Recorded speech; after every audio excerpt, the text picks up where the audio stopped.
Master Gardeners, there's war going on in this garden, and it's been going on for 10 years against this cute little jack-in-the-pulpit little, what looks like a diminutive little 7-inch, it's cute little plant. How could it be so invasive?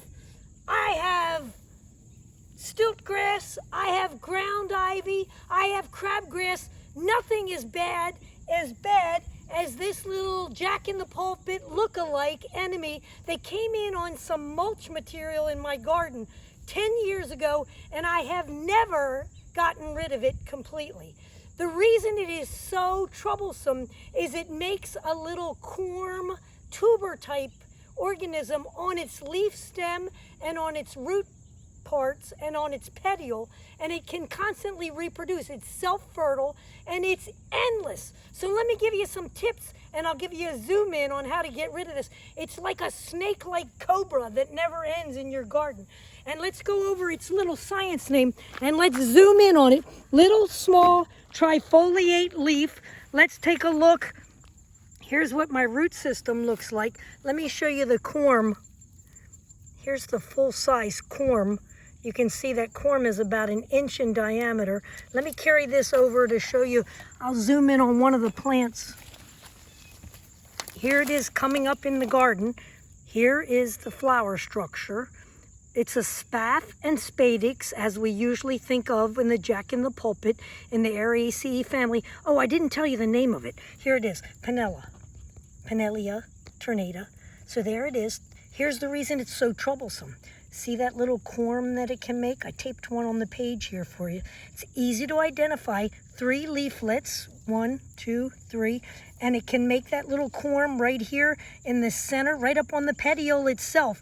And look at this one down here. It not only makes a corm up on the petiole where the leaflets meet, but then further down on the stem, it makes another one. Look at that little pointy thing. It looks like a darn little, looks like a little Hershey Kiss, the way it's so pointy on there. And it's brown in color if I were to roll it over, and it's, you see it dried out. But here's the plant. They come up, they're totally camouflaged. Here's your perfect trifoliate leaf. That's what it looks like. And here's the unique little spath and spadix as it comes out. Let me show you, clean that off. My little black, can you see, is it zooming in? You can see the little peculiar incurved spadix that comes out of there. Can you see that kind of black mark? So that's a pretty good indicator if you want to identify it. And I'd say probably, what, 12 inches tall at the very max. Grows in sun, grows in shade, grows in wet, grows in dry. And then when you try to dig it up, you see these little corms on it. So if you gently try to pull, watch what happens if I try to pull this up. And this is where the problem comes. If you pull really, really slow, come on. Try to pull really slow. Come on. Well, there's the developing little corm on the side of it. So I got that one. You can't put this in your compost pile. You have to make sure you discard this. I usually throw them back here on my driveway so that people can run over them. That's the best way. But these smaller leaflets, let me get rid of that cornflower. These smaller leaflets, I find when I'm pulling them, I tend to not get the corm, and so I'm always running I always have a little pair of scissors or something that I'm driving underneath of the ground to pull it, because see, that one will just break off, and therefore the little corm is still in the ground on those. So I have to have a tool with me all the time. Look at all the little growths on this. See them all on there? See those little corms?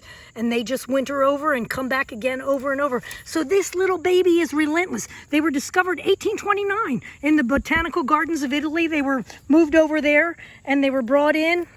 They come up in the middle of all my different perennials in here. They come up in the centers of them. I don't even know how they're constantly spreading all the time.